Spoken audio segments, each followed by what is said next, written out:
விடுதலை சிறுத்தைகள் கட்சி தமிழகத்திலே மிகப்பெரிய இயக்கமாக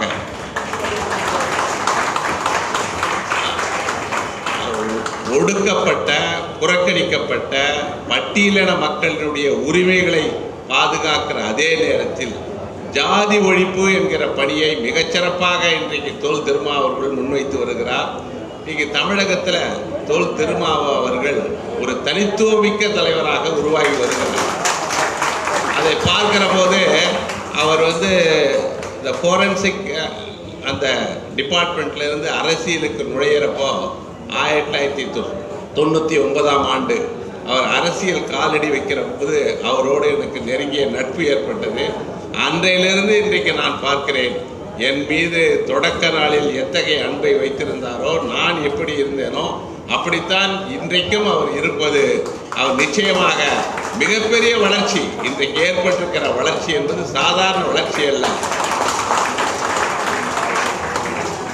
திருச்சியிலும் கள்ளக்குறிச்சியிலும் அவர் கூட்டிய கூட்டத்தை அதை போல ஒரு கூட்டத்தெல்லாம் யாரும் கூட்டிவிட முடியாது அவ்வளோ சுலபமாக. அந்த மாதிரி ஒரு கூட்டத்தை அவர் கூட்டி தனக்கு என்ன வலிமை, என்ன சக்தி என்பதை நிரூபித்து விட்டார். அது 2026 தேர்தலில் அது நிச்சயம் எதிரொலிக்கும். அதுக்கு பிறகு நடிகர் ஒருவர் விக்கிரவாண்டியிலே ஒரு கூட்டத்தை கூட்டியிருக்கிறார். நான் தெளிவாக சொல்கிறேன், கவலைப்படாதீர்கள். திமுக மதசார்பற்ற இந்தியா கூட்டணி, விடுதலை சிறுத்தைகள் உள்ளிட்ட இந்தியா கூட்டணிக்கு எதிரான வாக்குகளைத்தான் விஜய் பெறப்போகிறார், அதிமுக பெறப்போகிறது, பாமக பெறப்போகிறது, தேமுதிக பெறப்போகிறது,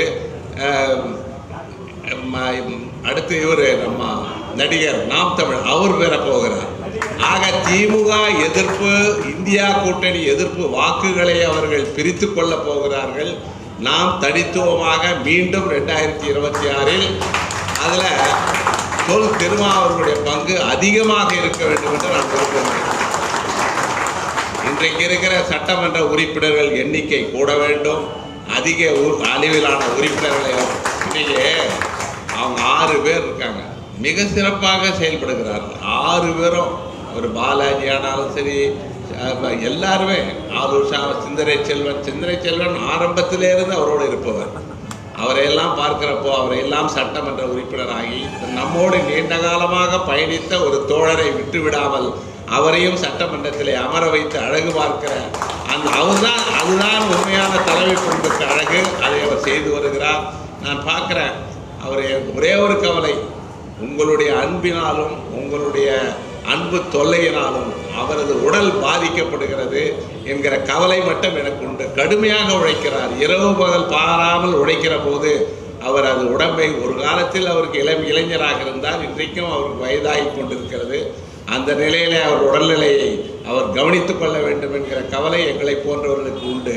ஆனால் தமிழ்நாட்டிலே இன்றைக்கு அவருடைய சமீப காலமாக அந்த கள்ளக்குறிச்சி மாநாட்டிற்கு பிறகு நிறைய அவரை மையப்படுத்தி தமிழ்நாடு அரசியல் நகர்வதை நான் பார்க்கிறேன்.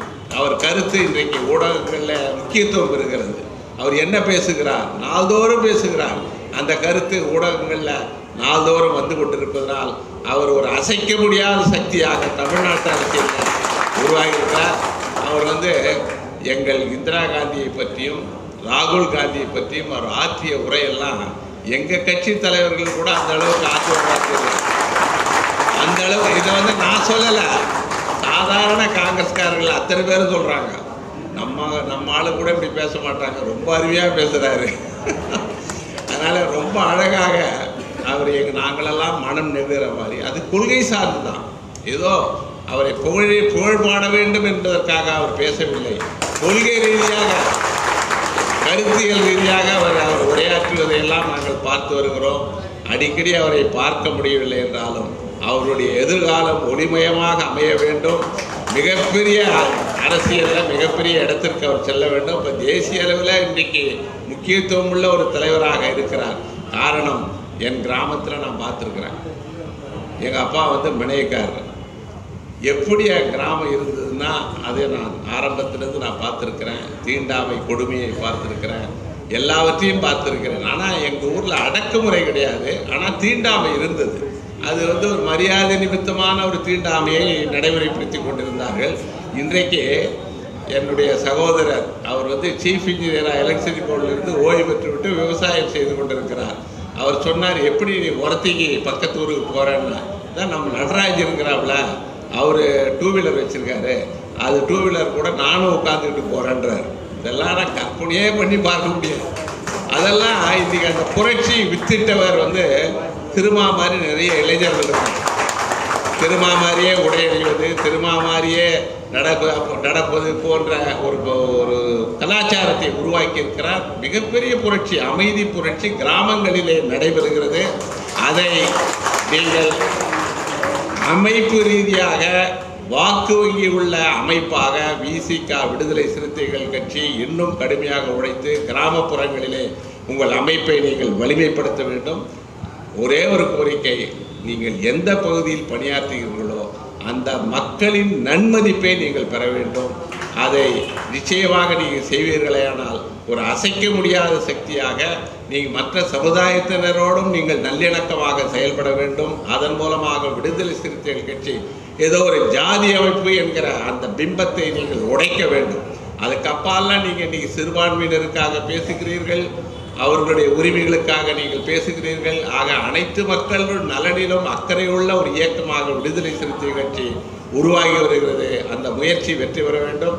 இத்தகைய நூல்களை அதிகமாக வெளியிடுகிற அருமை நண்பர் ரவிக்குமார் அவர்களை பாராட்டுவதோடு, அதாவது ஒரு கட்சியில் இருக்கிறவங்க ஒரு கொள்கை சார்ந்து இருக்கணும்னா கட்சியில் இருக்கிற மற்றவர்கள் ரவிக்குமார் மட்டும் இருந்தால் போது இதை ஊக்கப்படுத்துகிற, இன்றைக்கி பாருங்கள் டெல்லியிலேருந்து அவர் வந்திருக்காரு, இவர் ரவிக்குமார் வந்திருக்காரு, இந்த நிகழ்ச்சியை இங்கே நடத்துகிறார் என்றால் தலைவர் அதற்கு ஒத்துழைப்பு கொடுக்கிறார் என்று சொன்னால் அதுதான் இந்த இயக்கம் மிகச்சிறப்பாக செயல்படுகிறது.